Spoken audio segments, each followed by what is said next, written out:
এমপিভুক্ত শিক্ষকদের জন্য সুখবর হলো এমপিভুক্ত শিক্ষকদের বদলি বিষয় সম্পর্কে বিস্তারিতভাবে জানতে ভিডিওটি সম্পূর্ণ দেখতে থাকুন। চলুন তাহলে আমরা মূল ভিডিওতে চলে আসি। তবে মূল ভিডিওতে যাওয়ার আগে একটি কথা বলতে চাই, আপনি যদি এই ভিডিওটি ইউটিউব চ্যানেলে দেখে থাকেন তাহলে চ্যানেলটিকে সাবস্ক্রাইব করে পাশে থাকা বেল বাটনটি অল করে রাখবেন এই সমস্ত নতুন ভিডিওগুলো সবার আগে পাওয়ার জন্য। আর যদি ফেসবুকে দেখে থাকেন তাহলে ফেসবুকটিকে ফলো দিয়ে রাখবেন এই সমস্ত নতুন ভিডিওগুলো সবার আগে পাওয়ার জন্য। এই বিষয়ে প্রথমবারের মতো এমপিভুক্ত বেসরকারি শিক্ষকরা বদলির সুযোগ পেতে যাচ্ছেন। তবে এমপিভুক্ত সবাই এই সুযোগ পাবেন না।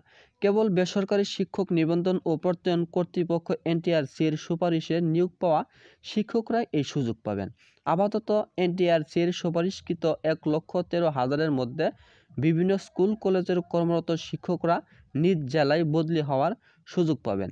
শিক্ষা মন্ত্রণালয়ের সূত্রে জানা গেছে যে বেসরকারি শিক্ষা প্রতিষ্ঠানে কর্মরত ইন্ডেক্সধারী শিক্ষকদের শূন্যপদের বিপরীতে বদলির ফাইল অনুমোদন দিয়েছে শিক্ষা উপদেষ্টা ওয়াহিদ উদ্দিন মাহমুদ।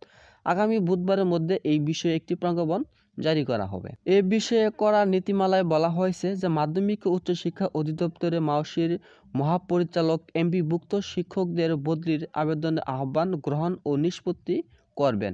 প্রয়োজন হলে তিনি এই ক্ষমতা অধস্তন দপ্তরে অর্পণ করতে পারবেন। বদলির পুরো প্রক্রিয়াটি সফটওয়্যারের মাধ্যমে সম্পন্ন করা হবে। মাওসি বদলির আবেদনের ফর্ম ও সফটওয়্যার তৈরি করবে। শিক্ষক বদলিতে ব্যবস্থাপনা কমিটি বা অন্য কারো হস্তক্ষেপের সুযোগ থাকবে না। বছরে একটি সুনির্দিষ্ট সময়ে শিক্ষকরা বদলির জন্য আবেদন করতে পারবেন বা সুযোগ পাবেন। এছাড়া বদলির ক্ষেত্রে শিক্ষক নিবন্ধনের ব্যাচ বিবেচনাও নেওয়া হবে।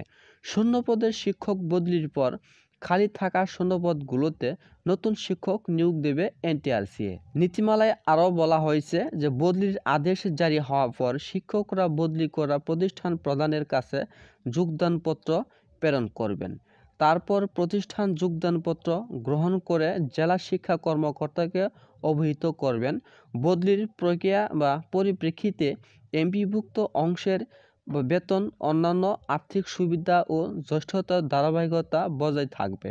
এই বদলির ক্ষেত্রে এনটিআরসি এর আবেদনে উল্লিখিত স্থায়ী ঠিকানা থেকে দ্রুত বিবেচনায় যিনি যত দূরে চাকরিত রয়েছেন তিনি বদলির জন্য অগ্রাধিকার পাবেন। তবে নারী শিক্ষক কর্মচারীরা স্বামী বা নিজের স্থায়ী ঠিকানায় বদলি হতে পারবেন। নিয়োগ পাওয়ার পর যেসব শিক্ষকের চাকরি 2 বছর পূর্ণ হবে তারাই বদলির আবেদন করতে পারবেন। পারস্পরিক বদলির আবেদনে উভয় প্রার্থীর সম্মতি থাকলে বদলির বিষয়টি বিবেচনা করা হবে। তবে পদ শূন্য না থাকলে বদলির কোনো আবেদনই বিবেচনা করা হবে না। প্রতি বছর 16 অক্টোবর থেকে 15 ডিসেম্বরের মধ্যে বদলির আবেদন নিষ্পত্তি করা হবে। এই প্রসঙ্গে শিক্ষক নেতারা বলেছেন যে এমপিভুক্ত শিক্ষকদের বদলির উদ্যোগটি ভালো, কিন্তু এটি এমপিভুক্ত সব শিক্ষকের জন্য করতে হবে।